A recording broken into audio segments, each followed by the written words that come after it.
నమస్తే ఎట్టున్నారు బాగున్నారా అంతా mega power star Ram Charan నటించిన game changer movie box office వద్ద ఘోరమైన డిజాస్టర్గా చరిత్రకెక్కింది. సంక్రాంతి లాంటి ఫ్యామిలీ ఫెస్టివల్ సీజన్లో రిలీజ్ అయ్యి కూడా సినిమా ఇంత ఘోరమైన డిజాస్టర్ అయిందంటే కొంచెం ఆలోచించాల్సిన విషయమే.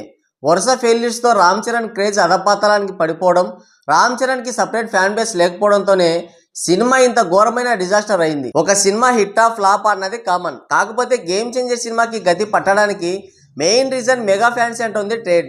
ముందుగా గుంటూరు కారం సినిమాని ఫ్లాప్ చేయాలని చూసి మహేష్ ఫ్యాన్స్ని గెలుక్కున్నారు. మధ్యలో మహేష్ ఏం చేశాడని మీరు అనుకోవచ్చు. దానికి రీజన్ ఏంటంటే ఆచార్య సినిమాలో రామ్ చరణ్ వేసిన క్యారెక్టర్కి ముందుగా మహేష్ని అనుకున్నారు. దానికి ఆయన అడిగితే ఆయన నిర్మోహమాటంగా నో చెప్పాడు. స్వయాన్న చిరంజీవి వెళ్ళి అడిగినా సరే ఆయనకు ఒప్పుకోలేదు.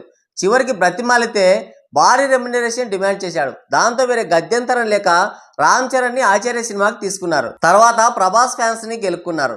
సలార్ మూవీ రిలీజ్ టైంలో మెగా ఫ్యాన్ చేసిన రచ్చ అంతా ఇంత కాదు. ఆ సినిమా రిలీజ్ అవ్వకుండానే భారీగా ట్రోలింగ్ చేశారు, తీవ్రమైన నెగిటివిటీ స్ప్రెడ్ చేశారు. ఆ తర్వాత రిలీజ్ అయిన కల్కి మూవీ విషయంలోనూ అదే చేశారు. కాకపోతే ప్రభాస్ స్టార్డమ్ వల్ల ఆయన ఫ్యాన్ బేస్ వల్ల రెండు సినిమాలు హిట్ అయ్యాయి. ప్రభాస్కి ఎందుకు ఇలా చేశారంటే మొదటి నుంచి పీకే ఫ్యాన్స్కి ప్రభాస్ ఫ్యాన్స్కి అస్సలు పడదు. చొక్కాలు చిరిగిపోయేలా, వీపులు పగిలిపోయేలా కొట్టుకునేవాళ్ళు. అలాంటి టైంలో ప్రభాస్ బాహుబలి మూవీతో గ్లోబల్ రేంజ్కి వెళ్ళిపోయాడు. పాన్ ఇండియన్ స్టార్గా చక్రం తిప్పుతున్నాడు. మెగా హీరోల లైఫ్ టైం రికార్డ్స్ని ప్రభాస్ డే 1లోనే లేపేస్తున్నాడు. అది కారణం. ఇక ఎన్టీఆర్ ఫ్యాన్స్ని కూడా గెలుక్కున్నారు. రీజన్ ఏంటంటే RRR మూవీలో చరణ్ ఎన్టీఆర్ ఇద్దరు కలిసి నటించారు. ఇద్దరు బాగా నటించారు. వాళ్ళిద్దరికి మంచి పేరు వచ్చింది. పాన్ ఇండియన్ స్టార్స్గా మారిపోయారు. కాకపోతే RRR మూవీ క్రెడిట్ మొత్తాన్ని కొట్టేయాలనే ఉద్దేశంతో mega fans side hero main హీరోని కావాలని గొడవలు చేశారు. రామ్ చరణ్ని గ్లోబల్ స్టార్ని చేశారు. అంతవరకు ఓకే. కానీ ఎన్టీఆర్నే తక్కువ చేసి మాట్లాడారు. దాంతో ఆ గొడవ అనేది అప్పటి నుంచి కంటిన్యూ అవుతూనే ఉంది. ఇక ఆ తర్వాత RRR మూవీ చేసిన కొద్ది రోజులకి రామ్ చరణ్ ఆచార్య మూవీతో వచ్చాడు. ఆ సినిమా అట్టర్ ఫ్లాప్ అయింది. టాలీవుడ్ సినిమా చరిత్రలోనే నెంబర్ 1 డిజాస్టర్గా మిగిలిపోయింది. కనీసం డే 1 ఓపెనింగ్స్ కూడా రాలేదు. దాంతో ఎన్టీఆర్ ఫ్యాన్స్ రివెంజ్ తీర్చుకున్నారు. ఎవరు స్టామినా ఏంటో, ఎవరు సైడ్ హీరో అనేది అర్థమైందని భారీగా ట్రోలింగ్ చేశారు. దానికి మెగా ఫ్యాన్స్ కూడా ఇది చరణ్ సినిమా కాదు, చిరంజీవి సినిమా, చరణ్ కేవలం గెస్ట్ రోల్ చేశాడని బాగానే కవరింగ్ చేసుకున్నారు. ఈ లోపుగా ఎన్టీఆర్ నటించిన దేవర సినిమా రిలీజ్ అయింది. దేవర సినిమా హిట్ అయితే RRR మూవీలో చరణ్ సైడ్ క్యారెక్టర్ అని ఒప్పుకోవాల్సి ఉంటుంది. అందుకని దేవర సినిమాని ఎలాగైనా సరే ఫ్లాప్ చేయాలని పూనుకున్నారు. సినిమా రిలీజ్ కాకముందే భారీగా ట్రోలింగ్, సినిమా రిలీజ్ అయిన తర్వాత మిక్స్డ్ టాక్ని స్ప్రెడ్ చేశారు. దాంతో ఆల్మోస్ట్ సినిమా పోయిందని అనుకున్నారు. కానీ ఎన్టీఆర్ తన స్టార్ పవర్తోనే సినిమాని గట్టెక్కించాడు. ఎవరు ఊహించని విధంగా భారీ కలెక్షన్స్ రాబట్టి సినిమాని విజయ తీరాలకి చేర్చాడు. డిజాస్టర్ టాక్తోనే 600 కోట్ల కలెక్షన్స్ రాబట్టి దుమ్ము లేపాడు. ఇక అల్లు అర్జున్ని కూడా గెలుక్కున్నారు. అది ఎందుకనే విషయం మీకు ఆల్రెడీ తెలుసు.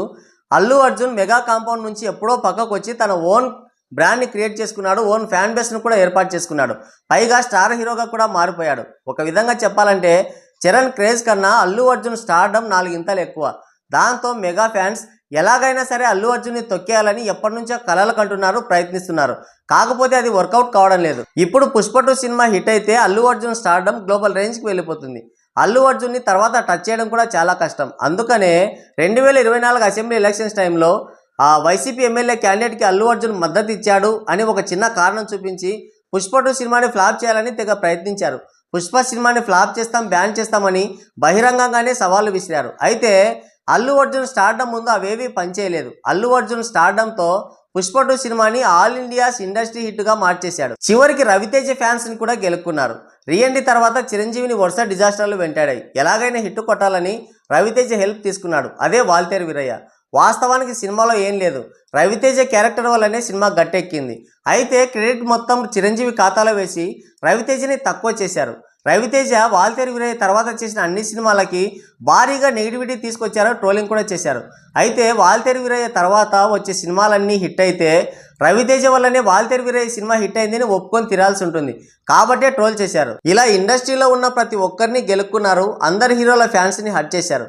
దాంతో వాళ్ళందరూ కలిసి గేమ్ చేంజర్ సినిమాని అధపాతాళానికి తొక్కేశారు. కనీసం డే 1 ఓపెనింగ్స్ కూడా లేకుండా చేశారు. డే 1 నుంచే ఖాళీ థియేటర్స్ దర్శనమిచ్చేలా చేశారు. చివరికి ఫేక్ కలెక్షన్స్ వేసుకునే స్థాయికి తీసుకొచ్చారు గ్లోబల్ స్టార్ని. నెక్స్ట్ రాబోయే మెగా హీరోల సినిమాల కోసం ఎదురు చూస్తున్నారు రివెంజ్ తీర్చుకోవడానికి. అది విశ్వంబర్ అవుతుందో లేదంటే హరిహర వీరమల్ అవుతుందో ఆ పైవాడికే ఎరుక. అయితే ఇంత జరిగిన మెగా ఫ్యాన్స్ ఇంకా మారలేదు. ఇప్పుడు ఇంకో హీరోని టార్గెట్ చేసుకున్నారు. ఆ హీరో ఎవరు అనేది పార్ట్ 2లో మాట్లాడుకుందాం. మరి ఇండస్ట్రీలో వినిపిస్తున్న మాటని మీకు చెప్పాను. ఇందులో ఎంత నిజం ఉందో నాకైతే తెలియదు. మరి ఇది వాస్తవమా అవాస్తవమా అనేది మీకు ఏమన్నా తెలిస్తే కింద కామెంట్ చేయండి. ఇంతసేపు వీడియో చూశారంటే సాహసం అనే చెప్పొచ్చు. నచ్చితే ఒక లైక్ వేసుకోండి, వీలైతే సబ్స్క్రైబ్ చేసుకొని నాకు సపోర్ట్ చేయండి. Thank you.